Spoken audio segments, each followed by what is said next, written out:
Welcome, everybody, to another episode of the Beyond Terrain podcast. I am your host, Liev Dalton. If you're new around here, consider following the show or subscribing. And if you enjoy the show, leaving a review or a comment helps immensely. Best way to support the show, obviously, is by sharing. Your voice matters and spreading these ideas. And right now, we're actually building something extremely special, very close to my heart, the Beyond Terrain community. A place free from censorship, full of real, deep discussions rooted in true health, personal sovereignty. I really wanted to make this community the last stop. I'm sick of all these trends, these gurus, supplements, detox protocols. No more blind faith in systems that just don't serve us, whether they be modern or false alternative ones. This is just going to be real autonomy, real deep understanding, and the tools to reclaim your health and your life and that of your family as well. Right now, the waitlist is open. You can sign up to be a part of the movement. It's a great way to support the show while getting some value in return as well. So, without further ado, let's dive into today's episode. You're welcome, Hayley. Thank you so much for coming on the podcast today. Really looking forward to our discussion. I love this topic. I think it's so fascinating, so important. Great way to read the body. I think it's a beautiful example of one of these little microcosms that we always speak of in regards to studying nature and health. So thank you for being here. Thank you for your time. Yeah, thanks so much for having me. I actually love that you reached out because maybe like a year ago you popped up on my Explore page. So I was already following you when you reached out to me. And I followed you because you clearly have a good understanding, like not only in your mind, but in your body of health. Mm. And you're young, so it's like still becoming embodied, but it's already pretty, like you're pretty there for being so young, which is awesome. And what you like, the words that you speak in your videos are exactly the words that my teachers taught me. And I think um it's just so important to remember balance, and the importance of balance. And you clearly speak that and like embody that and understand it mentally, and like what is, like you said, what is health? Like you get it. And so that's why I started following you. I love that. Thank you so much. Yeah.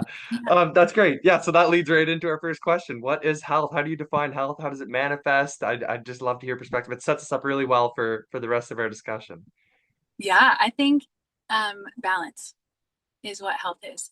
And as you get older, um, and for people that are older listening in your audience, you really have an understanding that balance is the way. And Buddha taught that, like all the masters teach the middle path. And the tricky part about social media these days is it's like so much extremism. You're like, do eat watermelon, don't eat watermelon, eat wheatgrass, don't eat wheatgrass, drink water, don't drink water, do a cold bath, don't do a cold bath, and all of that is literally irrelevant because it's so much based upon this exact moment and the individual's body, mind, spirit.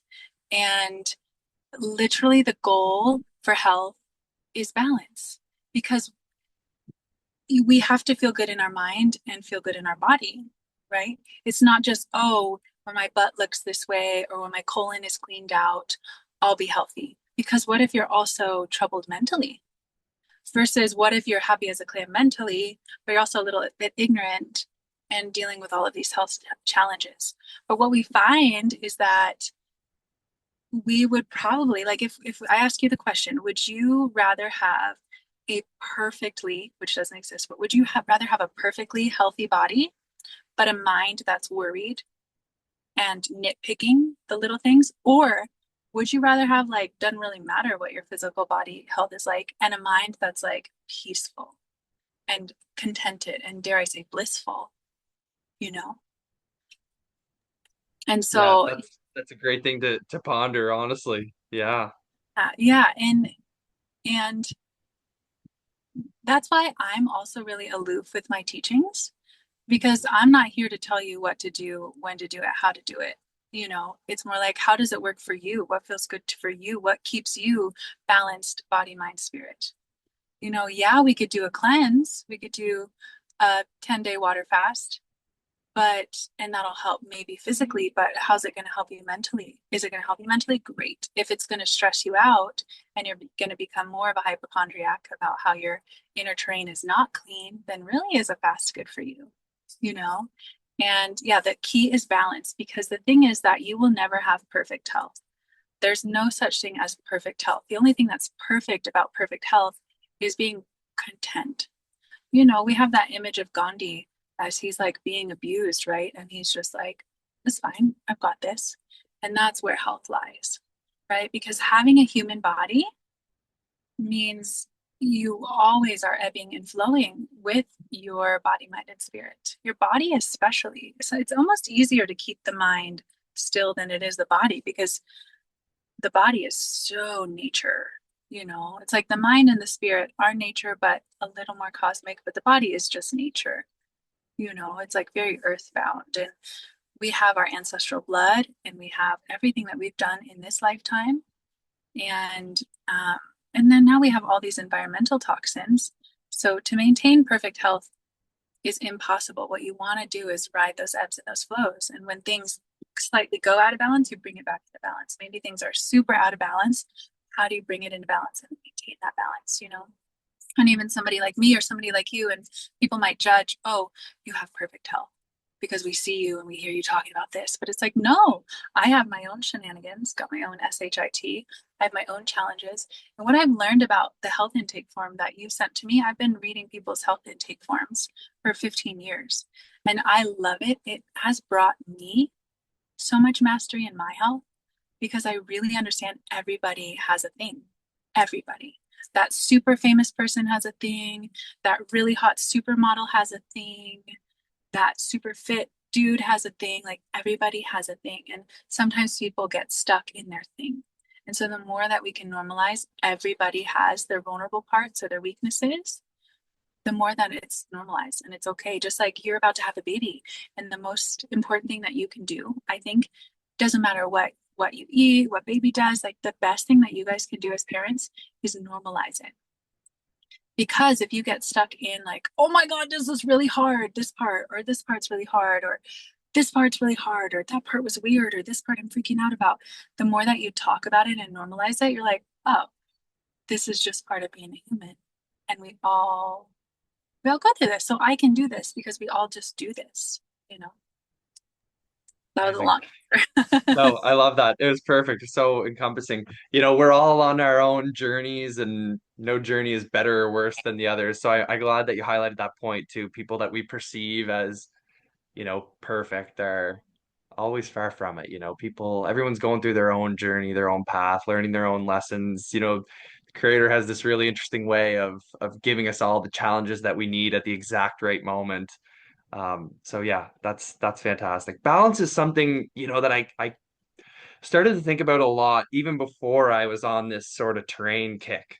You know, like years before I was talking about balance and just that everything that I ever thought of in life, whether it was financial or economics or, you know, it was science and life and health, it always boiled down to balance. So I love when that comes up in an answer. I think that's so phenomenal. And striking that balance, you know, the perfection lies in striking that balance, but at the same time that balance is forever changing and forever we're always adapting and moving. And yeah, so it's just it's a journey. It's always going to be a journey. So I'm really curious about your journey and how you got into to this way of thinking. You know, you mentioned some really amazing people that you've obviously learned from, and um really curious as how you got to this point. Yeah, it came to me. I mean, when I was younger, I was sick, and I was the type of sick that we didn't know I was sick. Like I was so sick all the time from, you know, I had all the vaccines. I ate probably like a bad version of the standard American diet, like a lot of candy, a lot of pasteurized milk. I don't remember fresh vegetables.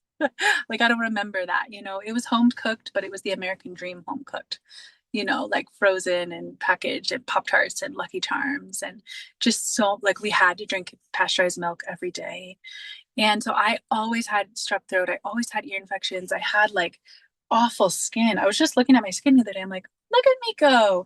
When I was a kid, I had like that red bumpy keratosis, I think is what it's called, keratosis pilari. I was angry and like had like a lot of suppressed. We could even pull up my eye photos if we want to. But I'm a lymphatic sensitive type, so I could hold on to stuff. And I held on to a lot, and I was never taught about exercise. My parents, bless their hearts, they love their drugs, they love their alcohol. They they didn't teach me anything about health. They taught me about music, and my mom taught me how to snuggle, you know, and how to create world peace. So I got that from my mom, and I got like my lover archetype from my dad. But they didn't teach me anything about health. And they also there was like a lot of drama in their relationship. So I was put on the back burner. So even though I tried to commit suicide, it was not a big deal. And even though I was into sex, drugs, and rock and roll, it wasn't a big deal. Even though I was sick all the time, it like wasn't a big deal. So thankfully though, they never brought me to like doctors. So of course I got all the antibiotics and stuff, but it was never like nobody ever paid enough attention. And looking back, I had all of the symptoms for leukemia. Um, and I also had like a lot of close friends that had leukemia. So it was like clearly spirit was showing me that. But I had like gray snot. I would be constipated for like, a week at a time. I had massive yoni, like vaginal imbalances, immensely wild moon cycle timings, and I would like play around with birth control in my sex, drugs, and rock and roll. And in high school, I was just acting a fool. And my best friend's mom was like, she was very Christian. She was like, "You girls got to get your shit together. Is it okay if I cuss or no cussing? I like to No, cuss. go ahead. Go ahead. I'll reel it in if I have to, but if I don't have to, I prefer not to." And but she's like, "You guys got to get your shit together." So she had us pick an after school program in high school. And we picked this club called Peace Jam because it was the least lame of all of them. And it was this amazing, like God brought me there. It was this amazing after school club. And it's still around today, Peace Jam. And it unites high school students with Nobel Peace Prize laureates. So I got to meet Jane Goodall, the Archbishop Desmond Tutu. I was supposed to meet the Dalai Lama, but that was right around 9/11, so it didn't happen. Um, but I met all of these wildly passionate, caring people. We also implemented the recycling program at our school. So we went around and like sorted recycling. We taught people how to recycle. We would go in the dumpster bins. We decreased our like school electric bill by like $600,000 a year because we helped change the light bulbs and like unplug the unnecessary microwaves. So I had this like this this activism from an early age, and I had always been an activist, but it wasn't channeled correctly. And so this brought me into like, oh, this is what I love. I love to have passion, but for the earth and for the love. I've always been a lover. If people like tried to start a fight, I was always the friend that would like try to talk it out. I've never gotten into like a fist fight. Um, I'll rile people up, but it's like with love in mind. And so I'm a lover and a fighter, I guess. And yeah, and so what they taught us in Peace Jam was think globally, but act locally. Think globally. If you want to help the world, you do it in your own backyard. They didn't say with yourself, which my teacher then taught me, but it was think globally, act locally. So it was like, how do we help our local terrain? How do we help our local people? And so we just did a lot of amazing things. And from there, I realized, okay, how can I help the world? And it was like time for me to branch into college. I was 17, 18, and I was going to choose peace studies at this Buddhist university here in Boulder. Or I was going to go to massage therapy school. And I ended up picking massage therapy school because it seemed, I don't know, it was just a guide. I mean, from that Peace Jam era, it's always been a direct arrow. Like, no questions asked, like that's the way I go. And so it's clearly been a guidance, but also like listening to my heart. But so I was going to study peace studies, but I felt like that wasn't the best. And so I studied massage therapy because I figured if I can, people are never angry after a massage. So like I can actually help world peace by giving people massages. And I was good at it. I have big hands and I played piano and stuff. And so I did that. And in massage therapy school, like in the hour or the year-long program, they emphasized this is the best thing ever, but you can't do it forever because your hands will hurt. And so they emphasize like make sure you also do something else. And I had this amazing teacher. She was like our shiatsu reflexology teacher. And she was tiny, 4 foot, like 11, like no fat on her bones. She would teach in horse posture. And I asked her, I was like, hey, Gail, what should I study next? And she just said herbs. She only said herbs. And I was like, cool, thank you. And I knew nothing about herbs. I was still eating fast food.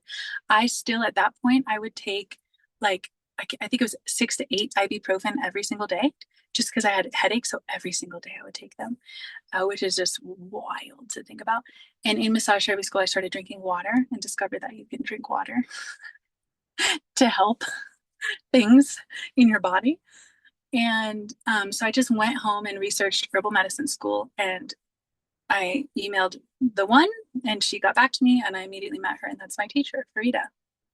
And Farida Sharan, so she's written quite a lot of iridology books. And I just happened to be blessed that she was like pretty close to me. And she is wild. If you haven't read any of her books, 200% recommend. She's got a lot of books and of many different varieties. Are my favorite herbalists walking by, so I'll probably wave.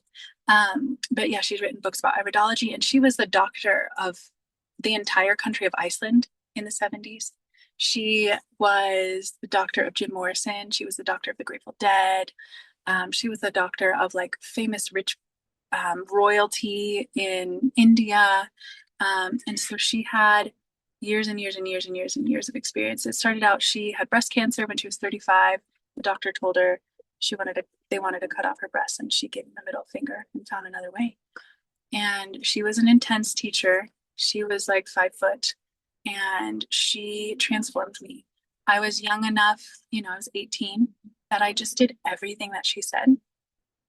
And no questions asked. I didn't resist anything. I took the herbs, I did the enemas, I did the castor oil packs, I read the books, I did the studies, and I was transformed in like a year and a half.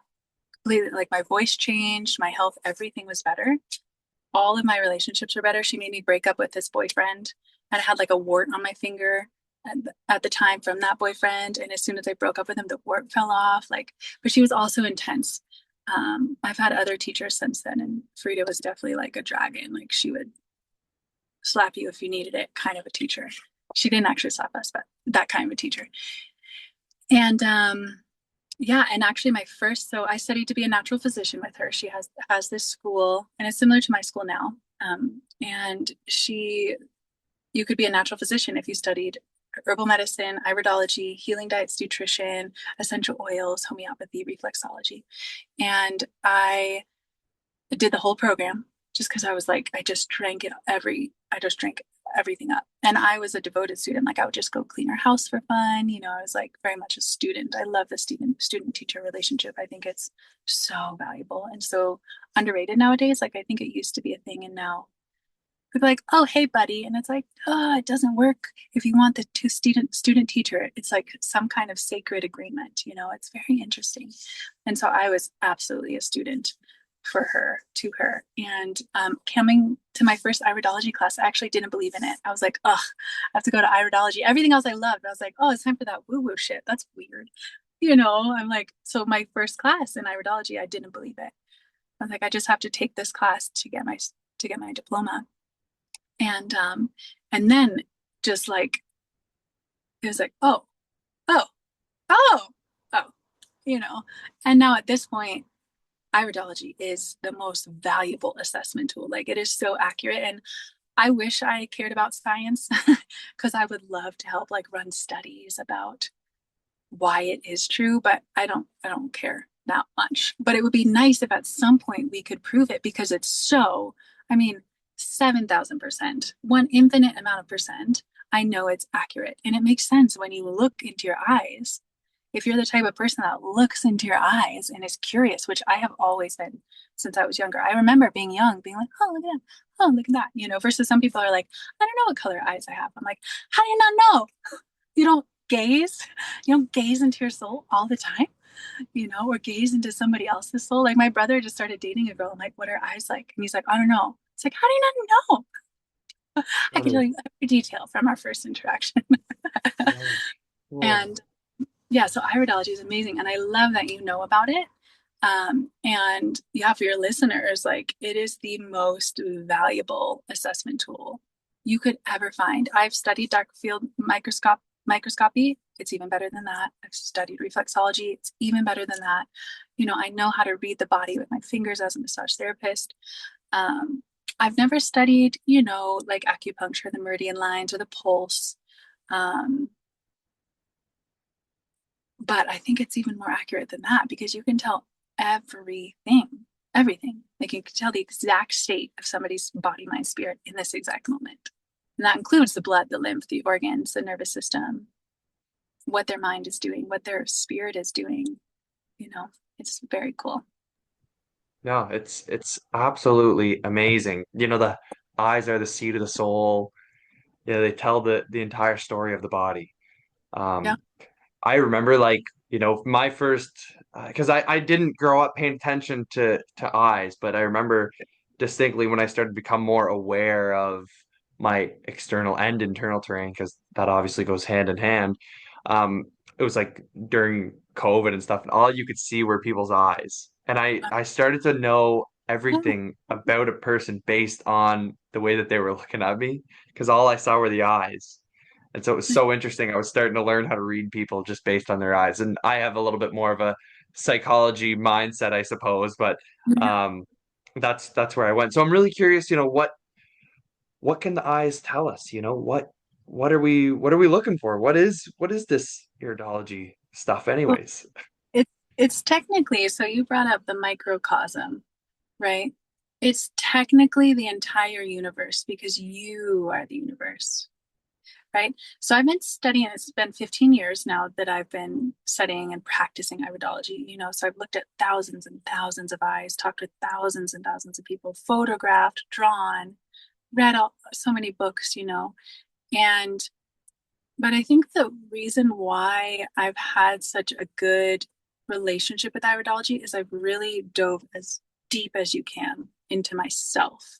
Maybe not as deep, but I've dove really deep, which is why you know about terrain because you've contemplated it. We can't just say like read some books, it has to be like really deep experience, and then we can speak from a good place. It's almost like you could read about meditation and do a couple, but you don't know about meditation until you've been practicing it for a long time. So when it comes to the human body, technically you are the whole source of the universe, right? Because the world doesn't exist without you in it. Your world doesn't exist without you in it. So you're the observer and the observed, and all the things. And regardless of religion, like technically, that's how I see it.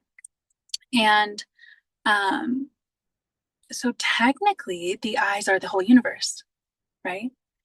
And you can also see that when you look at an iris and a nebula, they look the same, so of course. And so you can see everything. And sometimes because I have a school where I certify people to become iridologists, and it's a hard course because it needs to be hard, it needs to be rigorous. And sometimes students or just people who start to study iridology or look into it, it can be a little bit overwhelming because it's a portal that never ends. Almost like astrology or human design or terrain theory or learning about microorganisms or learning about nature. It's just never ending because you're trying to study the universe. And then even more so for the human, like you are technically God experiencing itself, and so you can see everything in the eyes, like literally everything. Um, I don't usually go like, oh, when you were 5, that's why this, I'm not going, that's like not really relevant. And so what I try to do in sessions is make it the most relevant and the most helpful in every way possible. So like where is this person at? What are they needing to hear? And like when it comes to psychology, you have to be able to meet a person where they're at. And the only way to support or help a person is to meet them where they're at. Like if you try to give them something that's not accessible to them, that's a waste of your time and their time. So I really try to meet a person where they're at in each session. And yeah, you can see everything. So there's a map. I just so happen to have one. So simplified, there's a map. It's been around for a long time and it hasn't changed. And best thing that a person can do is maybe get my intro class. I have a $20 intro class and just kind of learn the foundation. So it's a 3-hour intro class. And I go into this. My certification course is like 100 hours, So the 3 hour plus, because you have to read all the books, is like 200 hours maybe, So the 3 hours is a good place to start. But there's a map, you know, and it breaks it down. Right eye is right side of the body, left eye is left side of the body. And it goes like this to keep it easy. This is the nose. So there's the medial side and the lateral side, the top of the body, the bottom of the body. I drew mine like this because I love the chakra system, the chakras, but it's actually pronounced chakra. And so it kind of can give a good visual of how to understand where the placements are. You can even find like on a Google search, you can see iridology maps where people like in the iris, they show like the nose, like an actual nose, and that can kind of help you to understand. But it's basically in to out, top to bottom, this way to this way, side to side. So the map is simple. It looks complex, but you just start slow and steady.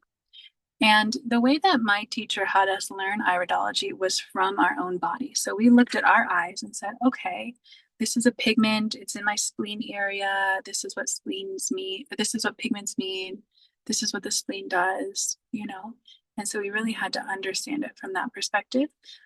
I never go into a session. I mean, it used to be this way that people wanted me to tell them everything, but that's impossible. We need a whole lifetime to talk about everything. So it's literally impossible to talk about everything in the eyes in one session. Absolutely impossible. But the main things are like, what are the most relevant? What are things, yes, if they're alarming, we should probably talk about this big cyst thing, we're like, whoa, there are sometimes I see that in people's eyes where I'm like, we are definitely going to talk about that because that probably doesn't feel good for them, you know? And yeah, you can see everything. I love that. That's amazing. Let's dive in. Let's look at an iris. I Sure, don't know if yeah, you want to start with because I shared my own for the mhm, listener. We're gonna look at that. yeah, But I don't know if you want to share yours and continue maybe kind of transition from your journey into mine, if that works. sure. That could be nice. I could sugarcoat it a little bit before we put you Yeah, on this. let's Let me go through. let's do that. Let me go through. I probably have my eyeball saved in my favorite section. I'm And sure. Yeah. it's really cool when you have a child, um, because you can see everything and you'll see them become them. And it's just the cool, I have a 6.5-year-old, and it's just the coolest experience to see them become them. And when you know iridology, you're like, oh yeah, that is them. It's all so clear. But then you also, the best part is just knowing how to support another person, because your child, yes, it's you and your wife, but it's also not you and your wife. Right. And so what does this individual spirit need? Okay, let me I see if love I can, that. I'm going to share my screen now. Perfect. Yeah, a fantastic tool, right? Especially past. That's pretty much all I've been thinking about lately, of course, with the little one on the way, right? So Mhm. amazing. Oh, cool. Can you see this? Yes. Yeah. So this is an outdated photo. It's a little too yellow, but I think my son took this picture actually when he was like 4. Um, so this is my left eye many, many moons ago. And what's so cool is often you'll hear people say, oh, my eyes changed. But the eyes don't just go one way and stay that way. They're like nature. They're like you. They can go back and forth and things can change for the better or for the worse, right? And so when I first started out, my eyes were like this dark green with browns and oranges, and then they turned almost completely blue. And then when I had a child and I went through some trauma, not with my child, but with my son's father, my eyes got really yellow like this. And now they're kind of back to they're like a seafoam greenish. And so they're less yellow now. But so there's my left eye. And you can always tell because the flashlight's on that side, right? So that means that my ear is here, my nose is there, right? And so you can actually see that there's a little pigment right under that flashlight. You see that little pigment? And then I have Yes. Yeah, the little brown spot. and this photo makes it look really light. It's actually super dark. And then On the medial edge, so the opposite side of the flashlight, there's those two other pigments, and you can even see a pigment right above the flashlight. There's like a reflection of something with like three shapes, but that's not in my eye. That's some kind of reflection. And there's a pigment right there. So that pigment right below the flashlight is in the spleen area. And then there's two more in my thyroid area, and then one in my heart area. And so every marking has a meaning. Every color has a meaning. And then it's all dependent upon the location and how it's all working for the whole ecology of a person, like holistically, right? Sometimes Wow. people are like, oh, is this spot in their womb or in their lower back? And you're like, well, they're like this far apart in the body. You know? And if something's happening in your shoulder, it's also happening in your hip, right? If something's happening in your liver, it's also happening in your spleen. You know what I mean? Like it's all connected. I sometimes people they try to separate the human body, but it's a whole. It's like it's a whole unit. You It's know. all one. Yeah. And so when you're looking like a good iridologist will look at the whole.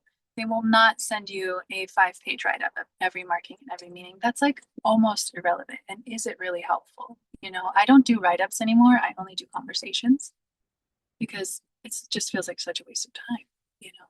And did I even talk about what they wanted to talk about? Right? You know, as like when you're in the therapy world, like you should always start a conversation with what do you want to talk about? Right? Which is why I asked you in my health intake form that you filled out. First question is what is your intention for this? Like what do you want from this? You know? And that's always something that's important when you have some kind of session, if you're in this field of health and wellness, the best thing you can do is ask somebody what they want. Because who cares about what you have to say? You know what I mean? Yeah. That attunement piece is, I think, the most important thing that any sort of practitioner can learn. And that's the best thing that's ever been taught to me is just attuning to the person in front of you, right? That's what it's all about. Yeah. Yeah. So my eye is a great example of a lymphatic sensitive. So you can see around the peripheral edge, like close to the edge of the iris, there's all of those yellow beads. And that shows that my lymphatic system is just congested, you know? And anytime you're talking to about iridology and markings, you always want to remember that everything has a pro and a con. So, okay, yes, I have a super congested lymphatic system and I'm prone to bacterial things and I'm prone to mucus congestion. I'm really sensitive to any foods that are mucus forming. I can't eat dairy. I can't eat potatoes. I can't eat grains. But it does mean that I'm like just super emotional and I'm very tuned in with the earth. And um, it also emphasizes the importance of moving that expression and moving that emotion and exercising, right? Um, and yeah, so it's always important to highlight the pros and the cons, not just the pros or not just the cons, right? Yeah, I really like that you said that actually, because, in our perspective too, like the terrain side of things, that the adaptation piece, is huge. Every response of the body or every symptom or whatever it is an adaptation. There's a reason for these things as well. So we might say that there's lymphatic congestion, but if we dove into it long enough, there's likely a reason why that was happening too at the basis. Totally. Yeah. Yeah. I like that. I like that a lot. And what's funny about iridology is like you can really try to say why, and you can find out a lot of reasons why. And I've thought about this. I'm like an absolute nerd, so probably I got the lymphatic tophi because I was given all the vaccines. But why do some people react differently than others? Well, because of what my parents ate when I was conceived and what my mom ate when I was pregnant, and the environment, all the cigarette smoke and all the tap water, but also what my grandparents ate. But then when it comes to the root of it, why are my eyes this way? Well, because you need because God said, I need you to have this body. Okay, I need you to have these eyes for this lifetime in order to do what you need to do or something. It's just part of the flow. 100%. Amazing. Mhm. And Great. now I could dwell on the fact that my lymph is so sensitive. I could dwell on that. And I do sometimes. I'm like, oh, why can't I just have raw dairy? Why can't I just, you know, do things that people just do? I can't have bread. My body goes into like a hilarious mucus reaction when I have bread. Awful. But at the same time, I'm so sensitive. And now I really know what, like, how like the subtleties of the human body and the subtleties of the terrain, the subtleties of what throws human bodies out of balance versus some people that, like you, have a really strong body. You might not feel those subtle things, or not the subtle things, but you might not feel that lymphatic thing as easily as I do, right? And so, yes, we can always have the grief about, oh my gosh, I was born with this liver marking, or oh my gosh, I was born with this big lacuna in my kidney. But really, the goal is how do you learn to love it? Like you said, like how do you learn to support your weaknesses and understand that they're vulnerabilities, not be ignorant, but just learn to support them so that they're no longer weak because everybody has a thing, everybody has a weakness, everybody has a vulnerability. But it's up to you to become aware of it. Do not be ignorant, which is why iridology is so helpful. Become aware of like what's actually happening and then support it, you know, because the end goal is to have less suffering. We're all going to die. So it's not like learning iridology is going to not make you die. You're going to die. But the goal is to like have it become like have your life be comfortable and not be sick and not be sick mentally, right? Like how do we really learn to support our body, mind, spirit so it feels good in our human experience? Yeah, just become the best version of yourself, right? Become the best that you possibly can in the vessel that you're given and the circumstances that you're in, and just becoming the best version of that. Doing your best. I like that. Yeah, great. Shall we move on? Move on Yeah. to Mhm. my eyes. I'm kind of excited, honestly. I've never had any sort of iridology reading or anything like that. I'm just so worried there might be something naked here. There totally is my boobs. Another one. Okay. Okay. So there's your left eye. So I always like to start with the left eye because um, it's like the receptive side of somebody. Um, and so when I'm looking at somebody's eyes, I'll always start with the left side. And what's really cool, if you can get, or anybody listening, if you can get a little jeweler's loop, because there is a gigantic difference in looking at a photo, even if it's a super good, like these are good photos. You guys did a really good job. But there's a huge difference in looking at a photo of an iris versus looking at an iris, like with a magnification little lens. And they're like Oh, 20 bucks. I have one, it's tiny, it's so old. I've had it for 15 years. But to see the dynamic aliveness of an iris will help you to like to understand the intensity of it all even more. I mean, you can see it in your eye here. I mean, it's an amazing photo you took, right? So we can see and feel, but you can't miss out on that first foundational experience of looking at the eyes, looking at your eyes. You can even, I don't have it with me, but you can get like a makeup mirror, little handheld, and they're like 15 times so girls can, you know, do their things close up. You can get that and look at your eye and then use a flashlight, right? And you can, I mean, it's just wild. So getting that for cool. yourself or partner, or just if anybody's interested in learning about iridology, that's really the place to start. Because looking at photos, you miss so much. You miss the depth, you miss the breathing of it. And sometimes, you know, the way the light is, or the kind of the hue of the light, or you know, the time of day can really change how a photo looks. And you miss a lot of like the depth. And so I definitely invite you to get one. And they're like 20 bucks, you know, 20 bucks for a Well jeweler's worth loop, it. 10 bucks for a 10 bucks for like a mirror, 10 bucks for a flashlight, you know. And yeah, Cool. they're valuable. Love that. Yeah, great tip. So, what are we looking at here? What are we seeing? What are we, This is your eyeball. And you're doing a great job. I would love to have a body like yours. Oh, that looks easier. However, what's different about yours and mine? And then first, there's kind of two things. And let me actually swap to your other eye too, so people can because they're both. You can't just look at one person's one eye. It's both because you're both, and they're often very different. You know, the left side is the left side, the right side is the right side, but it's also the feminine side, the masculine side. It's your whole body. So you can see how your eyes look different. Yes, the lighting is a little bit different. And what you guys can do is always like pay attention to how the skin looks. Because sometimes people are like, oh, and that's why I don't like iris comparison photos. People are like, I did a cleanse. Here's my before and after. And their flashlight is a different color. So you're like, no, your eyes didn't change. Your flashlight changed, you goofball. But you can kind of see this color here is a little more orange, right? Go back to this one, and it's a little more pink. Skin's just a titch more orange. So this looks quite a lot more orange, but it's not, they're probably pretty similar colors. You do have a little bit more like yellowy orange in those pigments, right? In this eye though. But so they're different. Right? They're, it's still you, but they're different, right? But yeah, so let's start with your left eye. So the first thing I noticed that stands out is what we call the ANW. So the ANW means autonomic nerve wreath. Have you ever heard that term? No, I haven't. I'm familiar with the restaurant, but that's it. Yeah, I'm not talking about the restaurant. Okay. So I do remember that though now. Yeah, it's like a root beer or something. And Yes, exactly. Yeah. anytime I voice text A&W, it does the restaurant root beer thing. Like, no, ANW. But so ANW is the abbreviation for autonomic nerve wreath.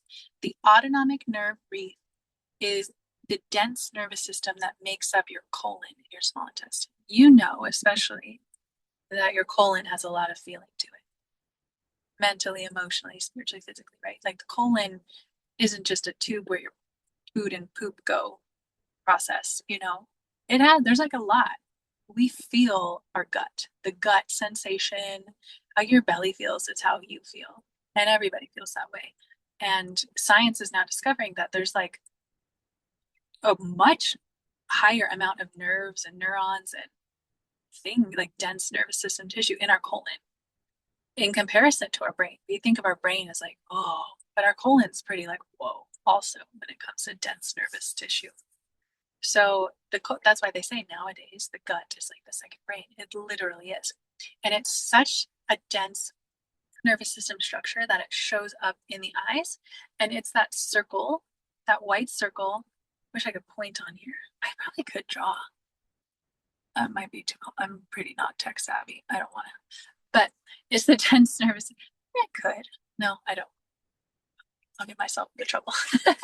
So it's that white circle around your pupil. You can see it, right?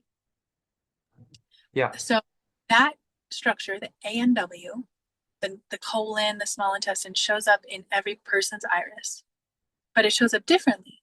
It shows up different shapes, different colors, different textures, based upon the current constitutional makeup, how their colon digestive system is right now. So the way that iridology works, to backtrack, is you have a brain, right? And when you are a 4-week-old embryo, so your baby's way past that, but when your baby was just 4 weeks old, they're now 22 weeks, their brain was developing and developed. And at 4 weeks old, their brain, it's like what the brain is one of the first things. I think the belly button is like the first thing or something like that. You can get a book on embryology, it's really fun.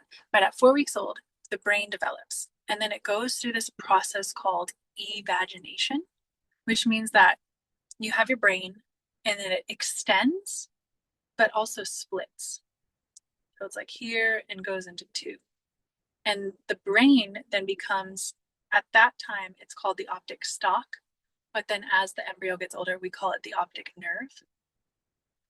And the end of the optic nerve, as we know, is the iris. So iridology is the study of the iris. It's not ophthalmology. It's not the study of the eye. It's iridology, the study of the iris. And so it's not the study of the sclera, that's sclerology.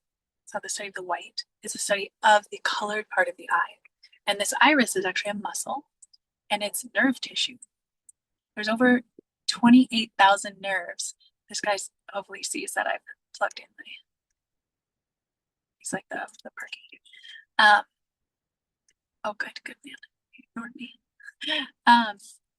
There's over 28,000 nerve endings in the eyes.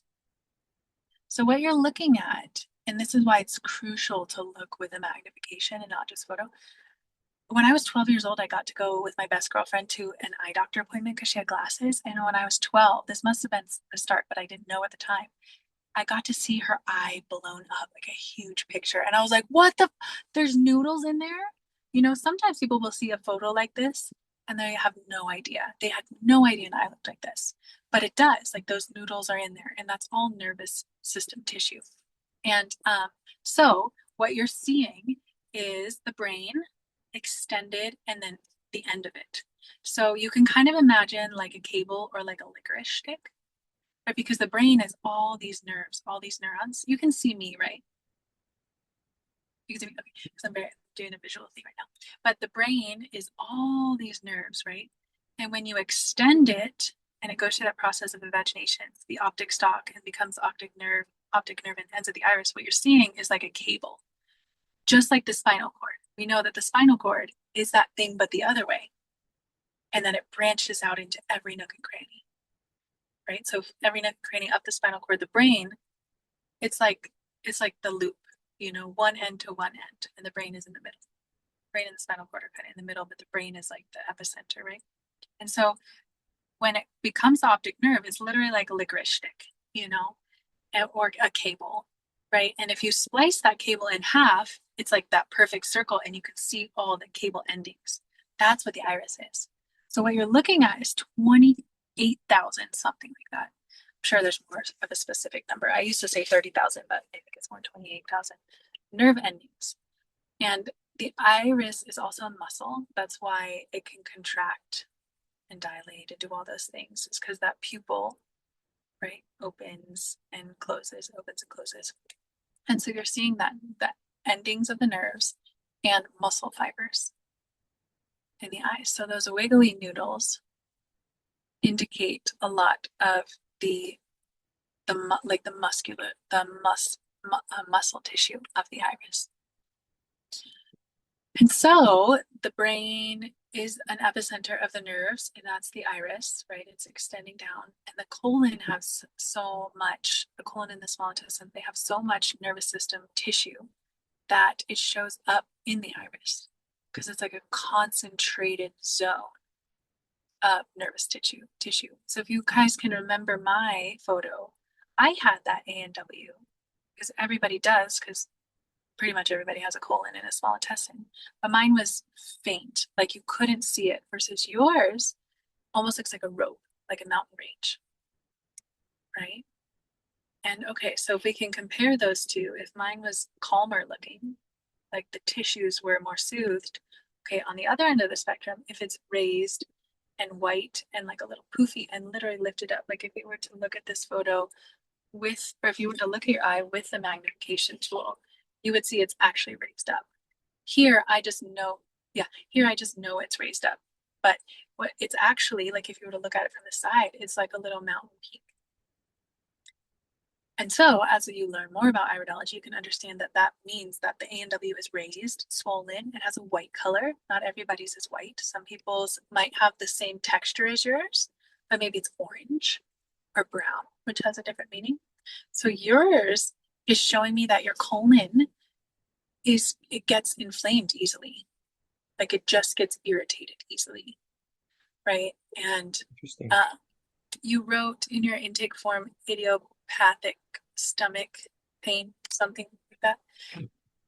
And yeah, and so the funny thing about health too is we always, like, people, I say, oh, my belly hurts, but you want to clarify, like, where in your belly? Like your liver belly, or like your stomach belly, or your colon belly, or your small intestine belly. But for you, it looks like the colon and the small intestine. Like, Interesting. probably gets irritated more easily. And Yeah. also, it's important to think relatively, like, maybe it was much worse when you were younger, maybe it was much better. Everybody's different on where they are in their health journey, right? Are they feeling better, or are they worse than they ever have? So It's do you interesting, think, that time that I had that really bad stomach pain too was like the worst I was ever living. It was first year university, so not very healthy lifestyle. And then had this episode, like it was unbelievable. Yeah, really interesting. what Really happened? interesting. It was the oddest thing. One day I woke up, I had this like sharp pain in my stomach, and then I went to the hospital because it was like unbearable. Hmm. And it took like a week, and then it ended up going away, and I got no answers. They did blood labs, they did a bunch of tests and stuff, and they just, everything was fine. Could, yeah, could you stand up and show me where on your belly? It was like it was like kind of like lower here, but it felt Yeah. like it was deep inside. Yeah, so that's more of your small intestine. Yeah. because your stomach is higher. So your stomach is like if you I don't know if you can see me, but like your ribs are Yeah, here, right? up And here. your stomach is just kind of a little bit lower than that V. So where you Yeah. pointed to is your small intestine zone. Oh, it was definitely my small intestine or colon or something like that. It wasn't my stomach. Sorry, I No. generalize. I say my whole tummy is my stomach. Mhm. Yeah, most people do that. Most Yeah, people. yeah. No, that's true. It was definitely not my stomach. It was definitely not my stomach. It was much lower and it felt like deep inside, like almost like halfway through to my back. Like I didn't feel it in my back. I felt it kind of like in between. It was Mm. very interesting. Wow. Yeah, it's almost like it could be, because yeah, you have a few. Let me look at your other eye. Oh yeah, maybe it's that too. Like you have a couple places where it's, oh, let me just try. Let me just try to draw on the screen here. And if I mess it up, I'm so sorry. No, copy. I don't see edit. I don't even see edit. That's weird. Okay. Well, so you see on this eye how it's pretty much a perfect circle, which is good. We want Yeah. that autonomic nerve wreath to be a pretty perfect circle around the iris. Some people are like, pow, pow, pow, like crazy. But you can see if you go, so imagine this is a clock, right? And if you go to like about three o'clock, see how it kind of like branches out? I don't know if the phone is switched. Like this side, right? Yeah. The side where your ear is. Because see, Mhm. when I zoom out, this, Yeah. that, so I don't know if the camera swapped to the video, but on the ear side, like almost at perpendicular, if I zoom in right here, that part right there kind of jolts out, Protrudes. Yeah. It's out. spasms, Yeah. spasms out. Same with right here. See how that part kind of balloons out and then has that like Yes. part. And then even the top there is like a little more constricted versus in Sure. comparison, this side is more of a perfect circle. But on this side, so that you were probably feeling like this, yeah, the spasming of the tissues, like just Hmm. from lifestyle, all the things, you know, what were you drinking, what were you eating, what were you doing, what were you not doing, what were you not drinking, what were you not eating, all that, right? How are you Hmm. feeling, what was stress levels, all of that. But yeah, I bet it was some kind of like just pretty intense spasming, constriction, inflammation of those tissues. Because that's right where you're talking about. Yeah. Yep. 100%. Interesting. And it kind of it like I let it pass. It passed. It was kind of an interesting time too because there was a time where I kind of went through this shift in lifestyle where I was like, oh, I'm done with this kind of fast living and fast food and just like I wanted something more. It was really so it was first year and I knew my wife at this time. We were just friends. We were working together in the summertime and I was like, no, like I really want to change in lifestyle. And I finished out university about 3 months, and then we started working together after a couple more months, and we started, hanging out every day. We started going out, and then that's history right there. Then we were never separated after that. So it was this big shift in my life too. I had this really big psychological shift after that happened. It was kind of like this physical symptom that happened and then something triggered it mentally in me and I had to release that. It was such an interesting time, this big paradigm shift in my life So and it never came back. good, good. Yeah, who knows? Like, it's always, we wish we could have had photos of what was happening then. I So know, yeah. probably based upon like your level of awareness and integration, probably it's much less inflamed and white. So the white color specifically means like inflammation. Each color has a different thing that it means, like what it's affecting, like what it's influencing, what's influencing it. But yours is like very white.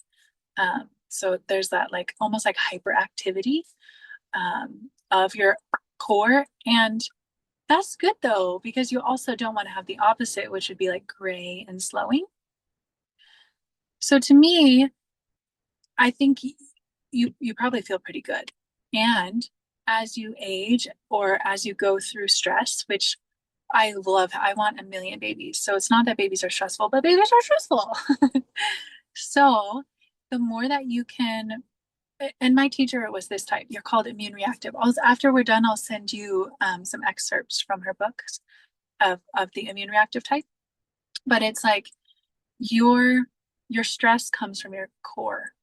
And what I love about iridology is we can have all these things like stress or anxiety or acne or skin things, whatever, but we can find the root of it, like why exactly. So anytime you're experiencing stress, you kind of have two things that show up of like where it's coming from and how your body is metabolizing, or what's the word I'm thinking of?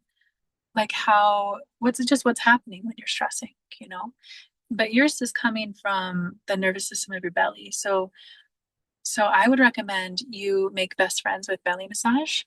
And I have a class, I can send it to you. If you just help me remember for me to send you, I made a video on abdominal massage for the self, because there's a way that when we're touching ourselves, it can be a deep spiritual conversation, but also a physical supportive thing. So I can send you that. And of course, your wife can't do belly massage now, but later she can, as long as she's like a couple months postpartum. But there's a way that, we can really commune with our body. And so the more that you can embrace, adopt, gather tools for your toolbox of what to do when you feel a little out of balance, right? Those are good. So belly massage would be a good friend for you, because it'll help you to hear your body. Our bodies are always talking to us. It's just, are we listening? And then the first time we listen, our body's like, oh my God, hey, finally, what's up? Right? Like it loves when we listen. And I love the fingers as a vessel or a communion thing, because you are like seeing and feeling and going inside, but from the outside and the inside at the same time. So belly massage, you and castor oil packs, which your wife also cannot do right now, but she can do after her belly and everything's all healed up postpartum. Those are so good because castor oil goes in and softens everything, and so it'll soften the system. And so you're called immune reactive. And if you ever get sick, the reason why you would get like a cold or flu is because your core is irritated, like your ANW, your colon is irritated and overactive. And then it just triggers your immune system. Right. So my teacher was so healthy unless she would get pissed, and then she would get sick. Yeah, very interesting. The last little, I know we got to wrap it up here, but I know. an interesting point that, kind of connecting my psychotherapy side of things is, I always look when I'm working with like any sort of trauma or anything like that, I always look at where in the body is it located. So, through my own work and my own self-observation and stuff like that, and working with my own experiences, positive, negative, whenever I would feel any sort of stress or pain or, trauma or whatever, it always manifested in my, I want to say stomach, but in my Yeah. lower abdomen area. It always manifested in that area, which I find is such an interesting connection that's kind of the place that you noticed, right? Because that's always where I feel things, and I need to feel things through there. Like if I want to, feel something out, it's that uncomfortable, just not pain, but just that sensation, right? Like almost undescribable. That's always there in my lower abdomen. The belly massage, castor oil packs will be so good for you, because not everybody has that same experience. I don't have that experience. When I have tension, it's more in my literal brain, or in like that's really it. Yeah. And like some people have nerve rings, which I don't think you really have. It's hard to tell in photos. And they experience, like when they have stress, it's like their muscles are contracting. It has nothing to do with their colon, you know? So all that you just said is absolutely like that's your main spot. So making friends with it, and it's almost like have some kind of daily practice, and it changes when you become a parent, but you can also make use of 1 minute, right, to tune in to yourself. Like all I need is a freaking hot bath in like 10 seconds with my eyes closed and I'm good. Or an ice cold bath. Like that's all I need. And I'm like, got this, you know? And so the more that you can like, maybe you put your hands on your belly and you say, oh, belly, like, you know, woosah, like soft, let it go, like calm down, you know? Um, and especially because before you have a baby, you know, like getting that toolbox set up because then you're unshakable. I mean, parenthood is hard, but it's also the best thing in the entire universe. And so you just get your toolbox stacked so that when you do lose your shit, because you're going to lose your shit because you're a parent, you know, you're like, it's fine. I know what to do. I know how to remedy it. I know how to say sorry, or, you know, like how to say sorry to yourself. Um, what else? And anything that's good for the colon, like marshmallow root would be good for you, slippery elm bark, lemon balm, like anything that's soothing for the nervous system. Also, I wanted to say too, like you do have a little bit of stress like in your nervous system. You can see how some of these noodly white fibers are even more white than other ones, right? Like those are called the fibers of the iris, and they're like raised and more prominent. And so it's like the stress, any of the stress that you're experiencing is coming from that nervous system of your colon stress. And then like eventually it's starting to kind of like ripple out into what your mind is saying, or into like maybe what your you know lower back is saying, or your lungs or your throat, you know, like just the different areas of your body. And so So bringing it back. what's the brown spots? What does that mean? Like I know that like they're in a certain location, but what does that kind of indicate, the kind of brownish or yellowish? Because there's kind of like a streak there as Uh-huh. well. I'm like, Uh-huh. So pigments, so basically there's white color that can show up in the eye. So there you have the base level. Let's go back. There's three base iris colors. Just like when you start a painting, you can start with three base canvas colors. Usually it's white, but in iridology, the base canvas color is either blue, and it can be like a lighter blue, or like yours is more like a dark blue, you know, like like my son's like dark blue. Versus like my teacher's is more like this like sky blue, just like our skin. We all might be cocky, like have light skin, but it's like different kind of shades. So there's blue, but it's kind of different shades of blue. And then there's a true brown, which same, it can be different shades of a true brown. And there's also a true mixed, which is the baby or the grandbaby, or sometimes the great grandbaby of those two, right? But you have a true blue eye, so your base color is blue. It's like your shirt, actually. Your shirt is like the exact probably color of your base blue color. And so then anything else, and sometimes that's where you get the green eye. Like my eye, you don't have a green base. I have a blue eye, but it's got yellowy, which green plus yellow, or blue plus yellow is green, right? And so you have that base blue, but the white, and then you have like a little bit of yellowy, kind of some little bits of brown. And so that's it's paint on top, right? So that white is on top, and then the pigments are are different because the fibers and the A&W are part of the fiber network, and it's like with the structure of your iris, versus the pigment is almost like printed on top, like it's an extra layer just of paint in that area. And so there's white, there's then yellow, there's orange, there's different shades of brown, and then there's black. There's also gray, there's also red, there's also rust. White is hyper inflammation. Yellow is subacute inflammation. Orange is an acidity. So it's like different levels of acidity. Orange is more acidity. This is affecting the lymphatic system, the kidneys, and the pancreas. And then the brown comes into the liver and the circulation, and much more chronic. Acute is new, chronic is older. So much more chronic things, and it's now impacting the metabolism of the liver as well. So yours are like a gentle brown, and they're small and they're light, right? At least that's what they look like in the photo. And so pigments overall, regardless of the color, indicate an area that isn't receiving optimal circulation. And so, yeah, bummer.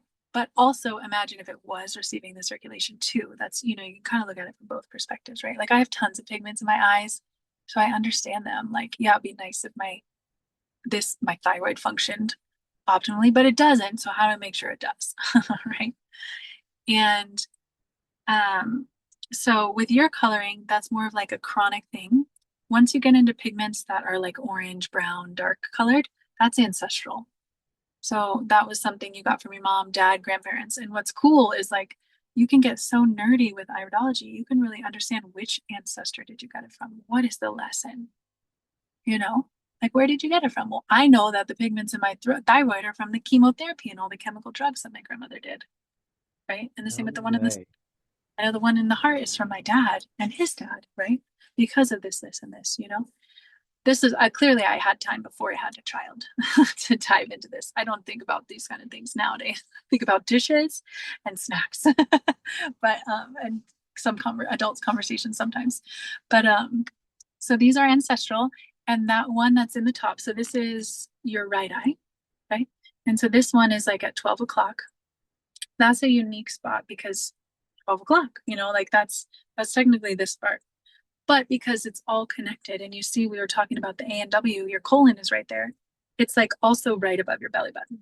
So it's like here, but also into your sinuses and the space directly above your belly button, because all those are connected. So maybe if you have like a freckle there, I have a pigment in my eyes, and then I have a pigment on my body there, and a pigment, it's all connected, it really is.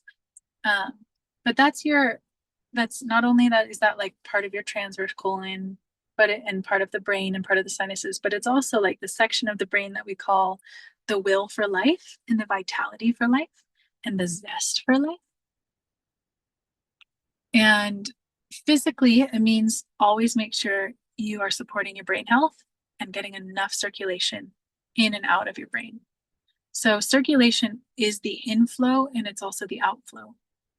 So my grandfather, not to scare you, only to enlighten you, has a pigment right there in his eyes. It's a little bit higher up, though, but he has extreme dementia. He is like fully gone. It's adorable, and he's so sweet, and I love him. I called him like last year, and I've talked to him since then. But one time he was like, "Have you landed yet?" And I'm like, "What are you talking about, Grandpa?" He's like, "On the moon yet?" I'm like, "Nope, still here on Earth, Grandpa."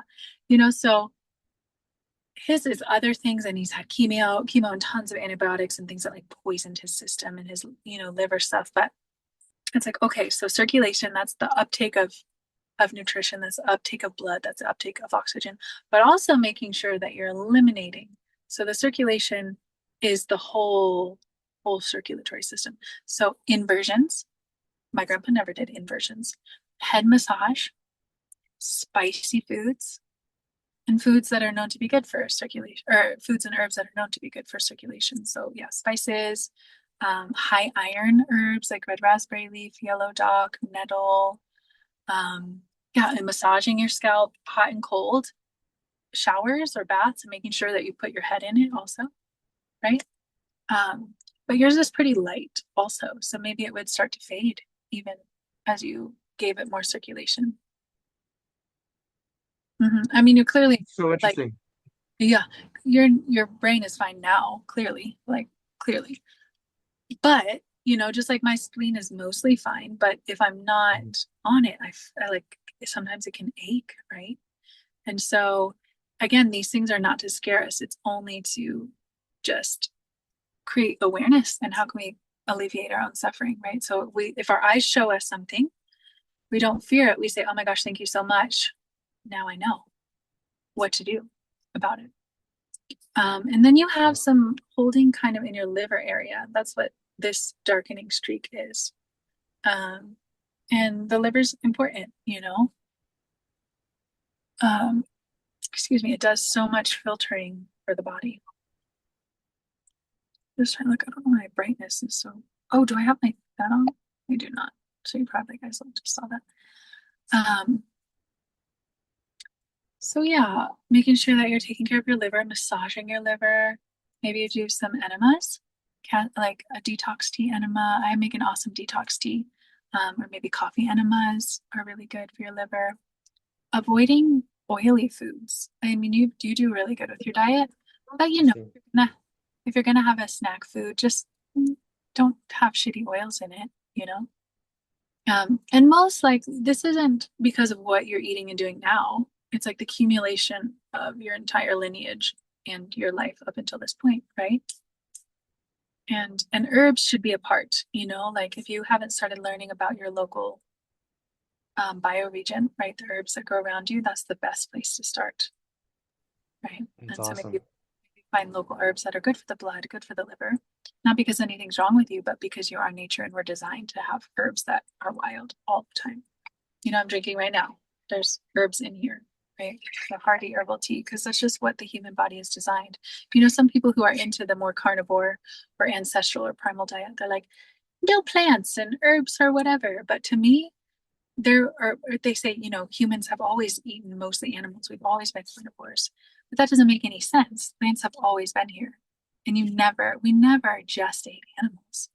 We always ate a lot of wild plants, not grocery store carrots, you know, not grocery store spinach, but the wild spinach and the dandelion greens and the bark and the berries and the leaves. And we've always made herbal teas or infusions from them, you know, and it just matches our body's chemistry and biology really well. So learning around you, I don't know your flora very well. You have a lot. I feel like your area is like really Pretty mystical. diverse, actually. It's pretty diverse. It's more diverse than I thought it was, but yeah, it's cool. I've started that journey, but that's a daunting journey from starting from zero. But anyways, Well, yeah. never let it be daunting. Just follow your curiosity. So what a good way to go about it is to get a local herb book, and you can just search online like um, herbal medicine of Nova Scotia, and maybe get like one or two books, and then just look at it, and maybe you carry it around on a walk, or you find something in nature that you're like, oh, that's cool, and you bring it home and you find it in your book. You know, so just starting, you're never going to learn all the things, and you're also never going to learn all the things because one tree has so many properties also, like the pine tree, grass, dandelions, like you'll never learn everything about them, but just like one little bit at a time. And it's also very connective and very like nourishing for the nervous system to know that like Mother Earth has got you always, and you're so connected and you're so apart, and also to be the one who knows what to do if you get sick, like just go outside and get this thing and do this with it, and here you go. Is a Love that. very or know how Haley, to this eat. has been Yeah. sorry, no, I know that we got to wrap it up here, but I this has just been amazing. I'm just curious if there's anything you want to leave the listener with to kind of wrap things up. Well, first of all, thank you for sharing yourself with me and with the people. That's a vulnerable thing to do. And Mhm. that's valuable for yourself, that's valuable for other people. And so thanks for sharing all of that for clearly for the benefit of people, like you're clearly just trying to share goodness in the world. So thank you. And we only talked about a little bit technically, you know, like usually sessions with me are like 2 hours long, right? Because you can see how it's like it's so so much, you know. And yeah, for anybody that's interested, check out my $20 intro to iridology class. It's on my website, understandthyself.com. I always do one-on-one sessions.